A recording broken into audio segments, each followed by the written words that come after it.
বেলা বাড়ার সঙ্গে সঙ্গে জিয়া উদ্যানে বেগম খালেদা জিয়ার সমাধিতে শ্রদ্ধা নিবেদনের জন্য সর্বসাধারণের যে উপস্থিতি সেটি কিন্তু বাড়ছে। তেমন আমরা আপনাদেরকে দেখাচ্ছিলাম এই মুহূর্তে জিয়া উদ্যান থেকে সরাসরি দেখাচ্ছিলাম বিভিন্ন শ্রেণী পেশার মানুষের শ্রদ্ধা নিবেদন করার জন্য সকালের দিকে জিয়া উদ্যানের গেটগুলো খুলে দেওয়া হয়। এবং আমরা যেটি দেখছিলাম যে গতকাল যখন বেগম খালেদা জিয়াকে এই জিয়া উদ্যানে শহীদ প্রেসিডেন্ট জিয়াউর রহমানের কবরের পাশে দাফন করা হয়, তারপর থেকে এই জায়গাটিতে সর্বসাধারণের প্রবেশ সীমিত করা হয়, সাধারণ মানুষকে প্রবেশ করতে দেওয়া হচ্ছিল না। তবে আজকে সকালের পর আমরা যেটি দেখি যে সকালের পর সাধারণ মানুষের প্রবেশের জন্য এই উদ্যানটি উন্মুক্ত করা হয়েছে। এবং জিয়াউর রহমানের পাশেই যেখানে বেগম খালেদা জিয়াকে তিনবারের প্রধানমন্ত্রী, বিএনপির চেয়ারপারসন বেগম খালেদা জিয়াকে যে জায়গাটিতে সমাহিত করা হয়েছে সেই জায়গাটি কিন্তু সর্বসাধারণের শ্রদ্ধা নিবেদনের জন্য আমরা দেখেছি সেই জায়গাটি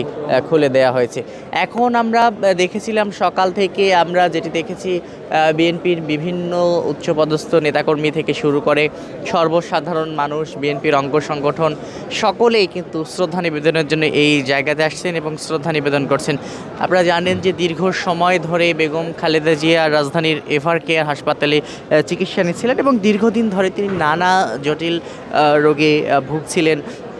এক পর্যায়ে আমরা যেটি দেখি যে একটা সময় বেগম খালেদা জিয়াকে উন্নত চিকিৎসার জন্য লন্ডন নিয়ে যাওয়ার কথা হচ্ছিল এবং লন্ডন নিয়ে যাওয়ার জন্য এয়ার অ্যাম্বুলেন্স সহ বিভিন্ন ভাবেই কিন্তু আমরা দেখছিলাম যে যে প্রস্তুতি দরকার লন্ডন নিয়ে যাওয়ার জন্য সেগুলো কিন্তু সম্পূর্ণ হয়েছিল। তবে তার মেডিকেল বোর্ড সেটি সায় দেয়নি বা তার শারীরিক পরিস্থিতি অনুযায়ী বেগম খালেদা জিয়াকে নিয়ে যাওয়া সম্ভব হয়নি। তারপর থেকেই বেগম খালেদা জিয়ার ইচ্ছা অনুযায়ী দেশের মাটিতেই তার চিকিৎসা হয়েছে, দেশের হাসপাতালে তার চিকিৎসা হয়েছে এবং শেষ নিঃশ্বাস তিনি দেশেই ত্যাগ করেছেন, এমনটি কিন্তু আমরা দেখেছি। সব মিলিয়ে বেগম খালেদা জিয়া বাংলাদেশের রাজনীতিতে গুরুত্বপূর্ণ অবদান রেখেছেন। সামনে ত্রয়োদশ জাতীয় সংসদ নির্বাচন এবং গণঅভ্যুত্থানের পরবর্তী দেশের এমন পরিস্থিতিতে বেগম খালেদা জিয়ার চলে যাওয়াকে রাজনৈতিক বিশ্লেষক থেকে শুরু করে বিএনপির নেতৃবৃন্দ এবং সাধারণ মানুষ অনেকেই বলছেন যে এটি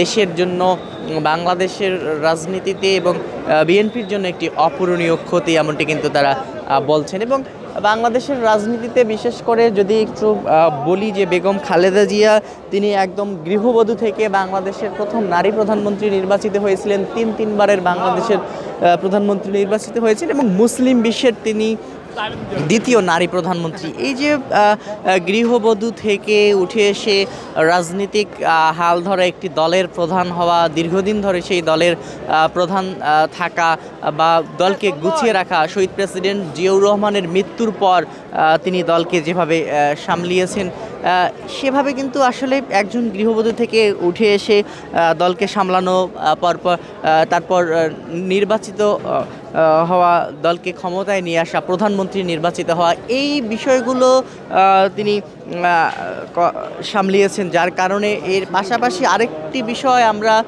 যেটি দেখেছিলাম, যে আমরা যেটি জানি বা আপনারা যেটি জানেন যে বেগম খালেদা জিয়া বাংলাদেশের বিভিন্ন ক্রান্তিকালীন সময়ে তার যে বলিষ্ঠ নেতৃত্ব, সে বলিষ্ঠ নেতৃত্ব দানের জন্যও কিন্তু তিনি অনেক পরিচিত। বিশেষ করে বিভিন্ন ক্রান্তিকালীন সময়ে গণতন্ত্রের পুনরুদ্ধার সহ গণতান্ত্রিক বিভিন্ন আন্দোলনে আপসহীন নেতৃত্ব দানের কারণে কিন্তু বেগম খালেদা জিয়াকে আপসহীন নেত্রী বলা হয়। সব মিলিয়ে এই যে নেতৃত্ব চলে যাওয়া, প্রিয় নেতৃত্ব চলে যাওয়া দলের মধ্যে নেতাকর্মীদের মধ্যে আমরা দেখেছি গত 30 ডিসেম্বর যখন তার মৃত্যুর সংবাদ ছড়িয়ে পড়ে, তারপর থেকেই আমরা দেখি যে নেতাকর্মীদের মধ্যে শোকের ছায়া কিন্তু নেমে এসেছে পুরো দেশেই।